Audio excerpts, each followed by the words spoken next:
Le prix du Bitcoin est tombé en dessous de 34 000 $ pour la première fois en 3 mois, suite à de nouvelles restrictions sur les crypto-monnaies imposées par la Chine.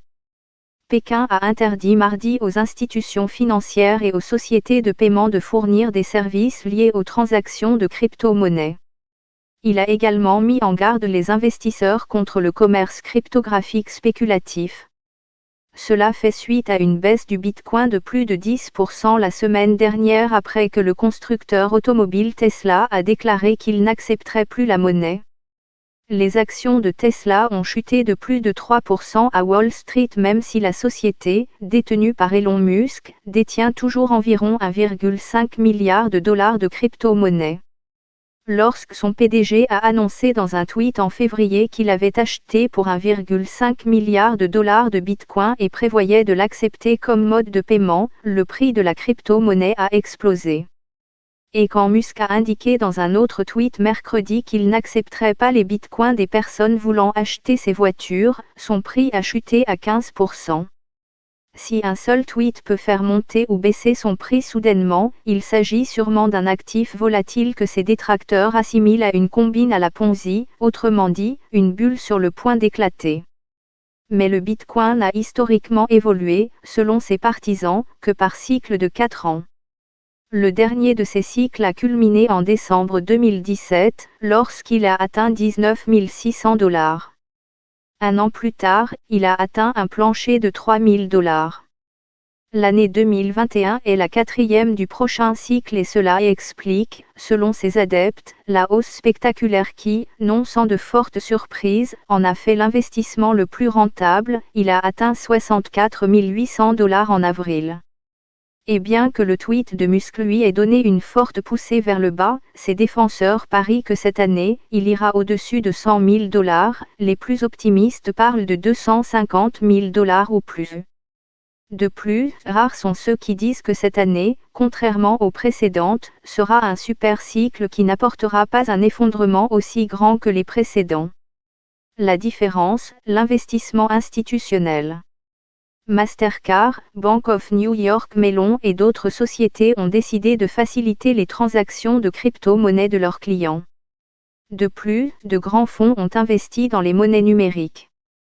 La société de paiement électronique PayPal a rejoint cette vague en annonçant en mars un nouveau service qui permettrait aux clients d'acheter des produits auprès de millions de vendeurs à travers le monde en utilisant des crypto-monnaies telles que Bitcoin, Litecoin, Ethereum ou Bitcoin Cash. Le Bitcoin est un type de crypto-monnaie, c'est-à-dire une monnaie numérique qui peut fonctionner comme un moyen d'échange et que ses promoteurs utilisent comme réserve de valeur.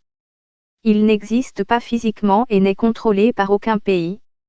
C'est de la monnaie virtuelle dont le prix est en constante évolution, comme cela se produit avec d'autres devises comme le dollar ou l'euro.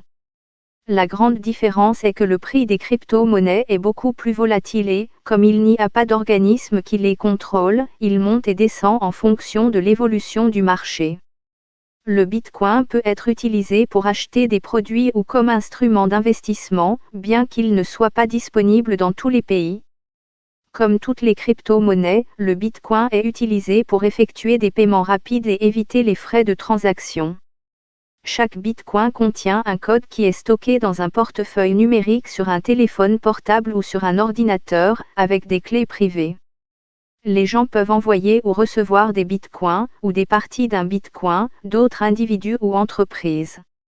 En général, les crypto-monnaies sont basées sur un réseau décentralisé d'ordinateurs qui possèdent des nodes répartis dans le monde entier avec des copies de toutes les transactions qui ont été effectuées. Ce réseau est appelé blockchain ou chaîne de blocs. Ces blocs ou nodes sont liés et sécurisés à l'aide de la cryptographie. Lorsque vous effectuez une transaction, ces données sont enregistrées dans un bloc, et elles sont automatiquement répliquées dans le reste. Le Bitcoin et chacune des monnaies numériques fonctionnent avec leur propre algorithme, ce qui permet de gérer le nombre de nouvelles unités émises chaque année. Vous pouvez acheter un Bitcoin, ou une partie de la devise, en utilisant de l'argent. De nombreuses personnes téléchargeant des applications sur leur téléphone qui leur permettent d'acheter des bitcoins en utilisant les fonds de leur compte bancaire. Vous pouvez vendre des choses et permettre aux gens de vous payer avec des bitcoins. Ou vous pouvez les créer via un processus appelé extraction de Bitcoin avec des ordinateurs très puissants qui fonctionnent grâce à un système de récompense automatique. Début 2009, un programmeur anonyme ou un groupe de programmeurs sous le pseudonyme Satoshi Nakamoto a publié un article faisant référence au Bitcoin en tant que nouveau système de transaction décentralisé. Après avoir développé la technologie nécessaire pour rendre les transactions Bitcoin possibles, en 2011 le code de crypto-monnaie et les domaines des pages web ont été distribués entre plusieurs membres de la nouvelle communauté créée autour de la monnaie numérique. Cependant, il existe peu d'informations sur les événements qui ont permis le développement de la monnaie et ce qui est disponible ne provient pas de sources fiables. Le Bitcoin est reconnu comme la première monnaie électronique du marché et celle avec le prix le plus élevé du marché. L'intérêt croissant des grands investisseurs et des particuliers pour l'achat de Bitcoin s'est accéléré au cours des 2 dernières années. Auparavant, les crypto-monnaies étaient considérées comme des plateformes utilisées exclusivement par des organisations liées à la criminalité internationale pour effectuer leurs transactions illégales de manière anonyme. Les gouvernements, les banques centrales, les économistes et une bonne partie des investisseurs se sont opposés à un réseau qui n'est sous le contrôle et la supervision d'aucune sorte d'autorité. Cependant, alors que les grandes entreprises y ont ouvert leurs portes et que les fonds de capital risque investissent dans la devise, le reste des investisseurs et les gens ordinaires ont commencé à prendre confiance. Et avec le développement d'applications permettant d'acheter et de vendre des bitcoins en quelques minutes depuis le téléphone portable, l'adoption de la crypto-monnaie s'est intensifiée. Jusqu'à présent en 2021, le prix du bitcoin a suivi une courbe ascendante, malgré les avertissements permanents des autorités qui assurent que la monnaie est une bulle qui éclatera à tout moment. Le principal risque est que ce soit une bulle financière qui finit par ruiner tous ceux qui ont déposé leur argent réel dans une monnaie virtuelle qui n'est adossée à aucune institution. De la même manière que personne ne possède Bitcoin, personne n'est responsable non plus.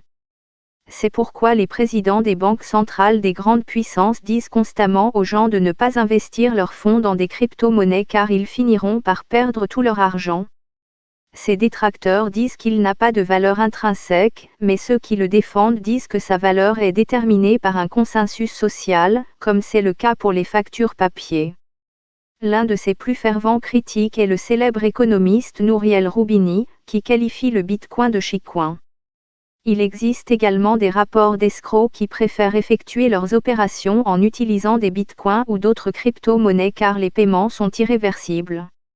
Et si l'entreprise qui stocke des bitcoins ferme ses opérations ou subit une cyberattaque, l'argent disparaîtra très probablement comme un écran de fumée. Il n'y a aucune garantie. Par conséquent, disent les experts, quiconque investit dans le bitcoin doit être prêt à perdre son argent en cas de problème.